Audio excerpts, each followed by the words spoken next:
Hi, everyone, and welcome to our presentation. We are presenting on Brooke and the intervention plan that we did with her and also the evaluation. So let's get started. So first to meet Brooke. Brooke is 22 months old. She has no formal diagnosis. She's a typical developing child that lives with her parents. Both parents work during the day, and so she attends daycare 4 days a week. On that fifth day, she's with a babysitter or sometimes with her grandparents. She is extremely expressive. However, she's recently started to dislike her ADL routine, mostly bath time at night, getting dressed out of her pajamas, and brushing her teeth. And she also has a small range of foods that she'll eat recently.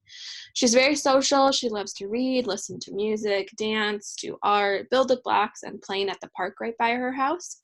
Her preferred toys include keys, baby dolls, this one pink ball that she loves, blocks, and zoo animals. And she's recently expressed interest in poop in the potty training routine. So we did an evaluation on Brooke, and these were some of our assessment findings. So the first thing we did was really just an observation to sort of warm up Brooke to us in the process. I'm familiar with Brooke because I babysit her, but Sam had not met her before, so this was a really good time to sort of play with her and do some observation. She was really expressive. She really interacted with us. We got to observe her during a mealtime, a snack in which she sort of spilled on herself and she expressed discomfort with being wet, but she was still pretty amicable and easy to work with. Then we also did the PDMS too. She scored average on all categories except for locomotion, in which she got below average, which I think is sort of normal for her age group. She had some instability with dynamic movements requiring precision or novel movements, so like hopping or things that she hadn't really done before. And then we also completed a COPM with Brooke's mom, and she really prioritized bathing, toothbrushing, dressing, and toilet training. So going back to like that occupational profile we just talked about, bathing, toothbrushing, and dressing has been really challenging for Brooke lately. She's starting to not want to bathe at all, and her mom doesn't really fight her on it. So sometimes she'll go several days without bathing. She won't brush her teeth really anymore, and she doesn't like to get dressed for daycare. So sometimes her mom just leaves her in her pajamas for convenience. And then toilet training, Brooke is 22 months old and she's starting to show a lot of interest. So her parents are really interested in getting that process started. And then lastly, we did the sensory profile. She had a low sensory threshold, so she had some sensory sensitivity and sensation avoiding behaviors. None of the categories had really significant scores either way, but that's just something to note because that maybe could be contributing to some of the things that her mom identified in the COPM.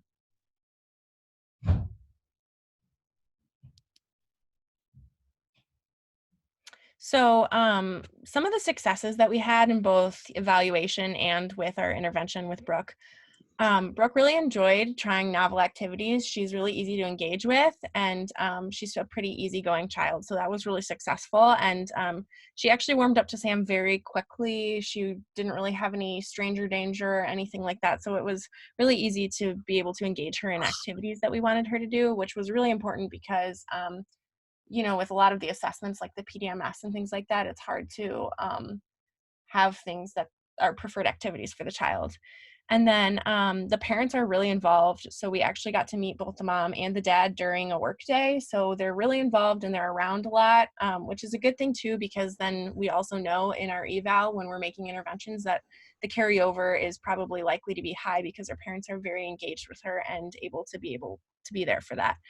And then Brooke was obviously familiar with me, one of the student therapists, and that really helped too because then she sort of saw how I was interacting with the other therapist that was there, and that sort of encouraged her to interact, and it made our evaluation go a lot smoother to have that familiarity and comfort.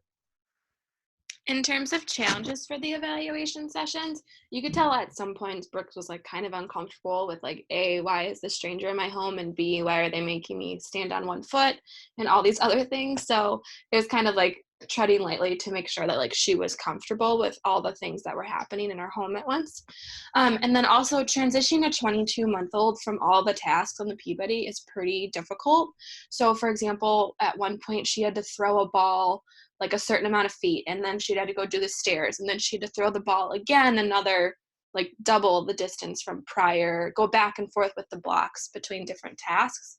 So I think if we were more familiar with the Peabody as like an experienced therapist, we would do those tasks like as far as they can go at the first time, so you don't have to go back and forth. So that was kind of a challenge for us, just kind of as the assessment was kind of new to us actually administering it, but it was really good practice. And going along with that, gaining Brooke's interest and returning back to like throwing the ball or, you know, stacking 7 blocks instead of 5 this time was kind of hard because she's like, I already did this. Why am I doing this again? Which I get. So that was kind of difficult. But again, I think that just goes along with not having too much familiarity with the assessment. And then finally, there wasn't stairs in Brooke's home. They were in the hallway of her condo.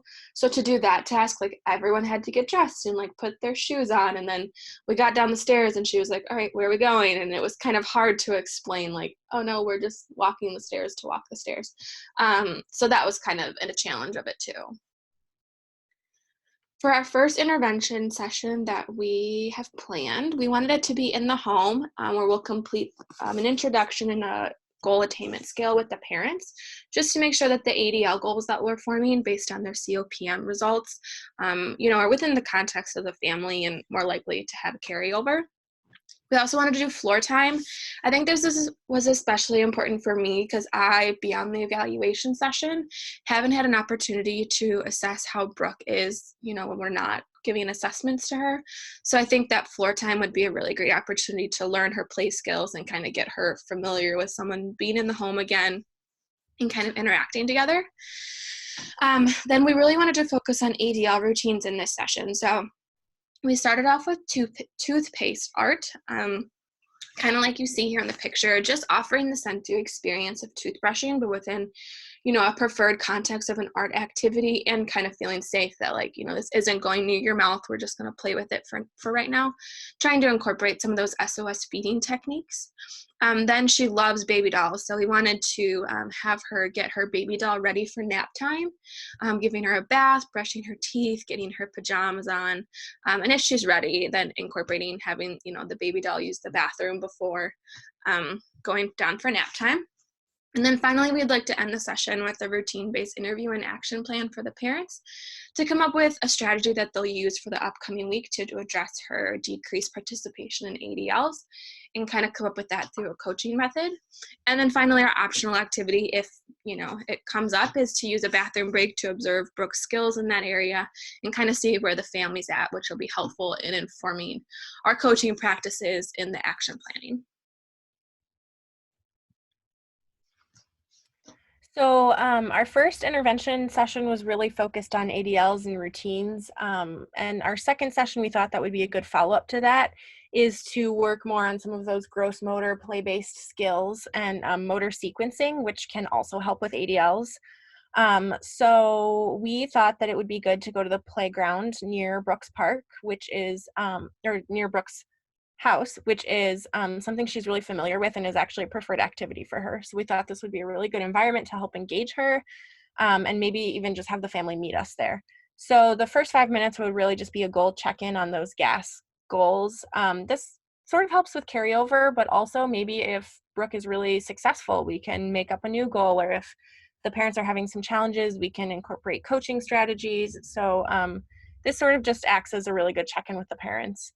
And then we were going to transition to a chalk gross motor activity, sort of similar to hopscotch, where we would do bunny hops and then we do spinning and just a bunch of different gross motor activities that would be engaging to Brooke, but also incorporate some of her drawings into it maybe, because she really likes art-based activities. It engages her. It helps her imitate the therapist and imitate novel gross motor movements. And then doing Simon Says, where Brooke has the opportunity to be Simon and the therapist has the opportunity to be Simon.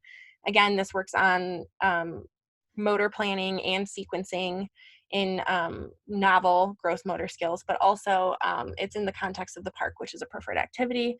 And then an obstacle course. This would probably be completed in the grassy area, not directly on the equipment, just because other kids would be there. We don't want it to be distracting or sort of an awkward circumstance where it's like, oh, don't touch that, that's Brooks. Like that would be sort of uncomfortable. So just taking it over to the grassy area of the park, using pool noodles to make obstacles, maybe having her crawl under pool noodles that are arched or hop over pool noodles, use them as a balance beam, things like that that really target her sequencing, but also her gross motor planning, to target sort of those PDMS skills that we talked about earlier. And then lastly, we would transition her back to home doing animal walks on the way home. This is just sort of a fun way to work on those gross motor skills, again, with the motor planning and imitating the therapist and following directions, all of which are emerging skills for Brooke. And then lastly, once we get home, we do more action planning with the parents to follow up for the third session. And as an optional activity, a bathroom break, which would occur at the park, which would actually be really great because Brooke's learning her ADLs and the bathroom routine in her home. And so to do that in a different context, that's a little novel after having worked on it for a while, that would be really beneficial because it encourages carryover to new contexts.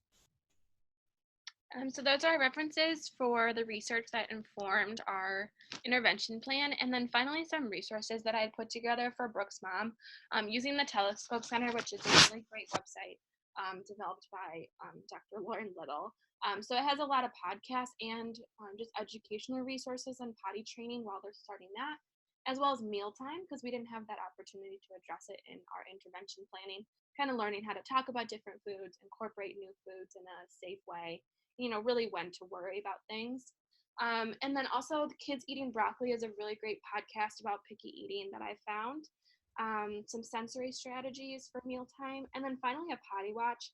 We had talked in our written intervention plan about Brooke following a parent determined time intervals to go to the bathroom, which really focuses on like interrupting her playtime just to try to go while she's developing that skill. So using a potty watch to kind of make it fun for her and for her to have better predictability of when she'll be expected to use the bathroom. So that's all we have. Thank you guys so much for listening. We miss you guys, and we will see you soon.